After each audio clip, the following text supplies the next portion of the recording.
নমস্কার, মমতার কিচেনে আপনাদের স্বাগত। আজকে আমি আপনাদের করে দেখাবো মুসুরির ডাল দিয়ে ধোকা। আপনারা তো ছোলার ডাল বা মটরের ডাল আরও অন্যান্য ডাল দিয়ে ধোকা খেয়ে দেখেছেন। মুসুরির ডাল দিয়ে ধোকা একদম নতুন ধরনের, আপনারা অবশ্যই ট্রাই করে দেখবেন। চলুন তাহলে দেখা যাক আমি কিভাবে করছি। মুসুরির ডালের ধোকা বানানোর জন্য আমি ডালটাকে 1 ঘন্টা জলে ভিজিয়ে রেখেছি। এখানে আমি 1 কাপ ডাল নিয়েছি, ভালো করে ধুয়ে পরিষ্কার করে 1 ঘন্টা মতো আমি ভিজিয়ে রেখেছি।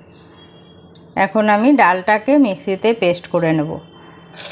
ধোকা তো বিভিন্ন ধরনের ডালের হয়, ছোলার ডালের ধোকাই বেশি হয় ভালো খেতে, কিন্তু মটর ডালের ধোকাও বাজারে এখন কিনতে পাওয়া যায়।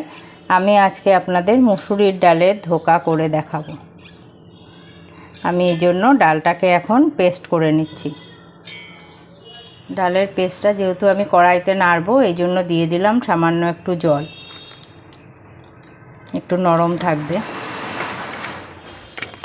এখন দিয়ে দেবো আন্দাজ মতো নুন, দিয়ে দেবো সামান্য একটু হলুদ,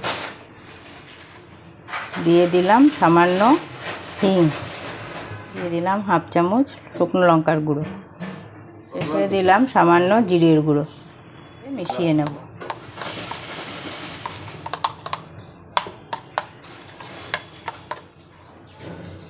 ধোকাটার একটা কাই বানানোর জন্য আমি কড়াইতে দিয়ে দিলাম 1 চামচ সাদা তেল।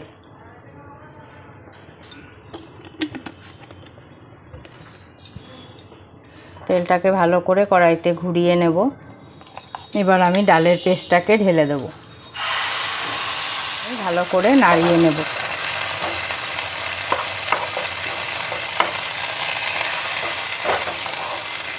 ডালটাকে একবারে মিহি করে বাটবো না, একটু ডালটার মধ্যে দানা থাকবে।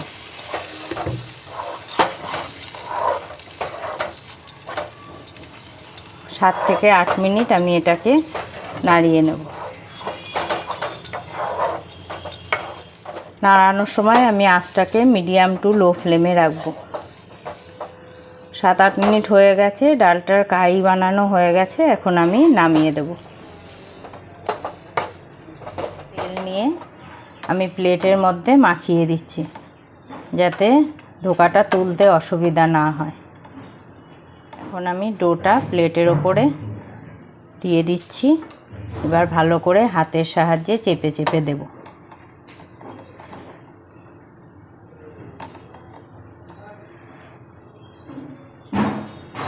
একটু গরম আছে, হাত সয় এরমভাবে যতটা পারা যায় পাতলা করব। এখন ঠান্ডা হয়ে গেছে, এখন আমি এটাকে পিস পিস করে কেটে নেব।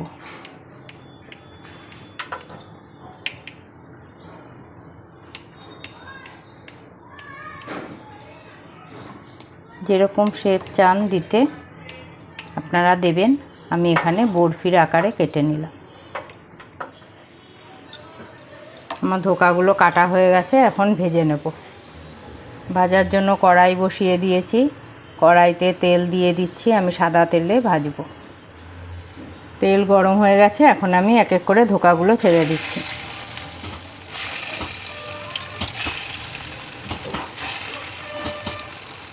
ভাজার সময় আমি আঁচটাকে মিডিয়াম টু হাই ফ্লেমে রাখছি, একটু লাল লাল করেই আমি ভেজে নেব। আমার লাল করে ভাজা হয়ে গেছে, এখন আমি এক এক করে তুলে নিচ্ছি। মুসুরির ডাল দিয়ে বড়া অনেকেই খেয়েছেন, এবং এটা একদম প্রচলিত খাবার, মুসুরির ডালের বড়া দিয়ে তরকারি। এইভাবে ধোকা বানিয়ে খেয়ে দেখবেন, খুব ভালো লাগে খেতে। একটা নতুনত্ব আছে এটার মধ্যে।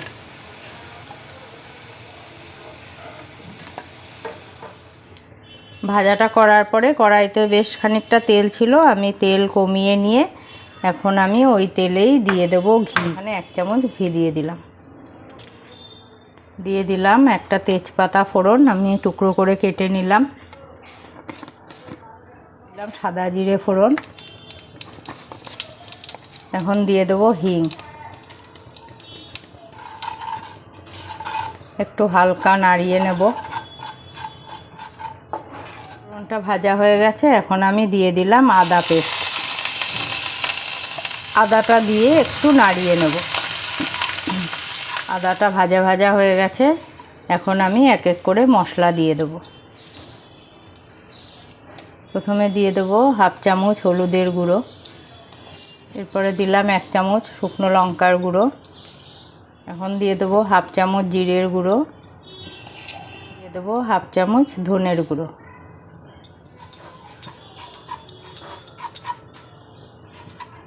এখন দিয়ে দেবো সামান্য জল।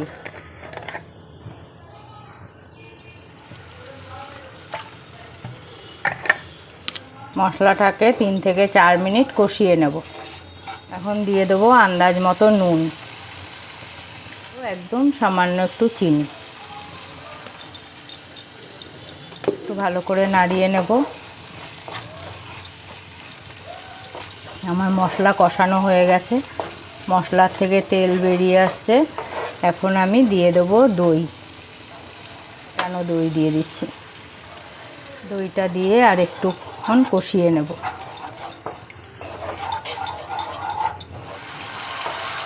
দইটা দিয়ে কষানো হয়ে গেছে, এখন আমি অল্প পরিমাণে জল ঢেলে দিলাম। জলটা দিয়ে আমি ভালো করে ফুটতে দেব। ঝোলটা ভালো করেই ফুটে গেছে, এখন আমি বড়াগুলো ছেড়ে দিচ্ছি।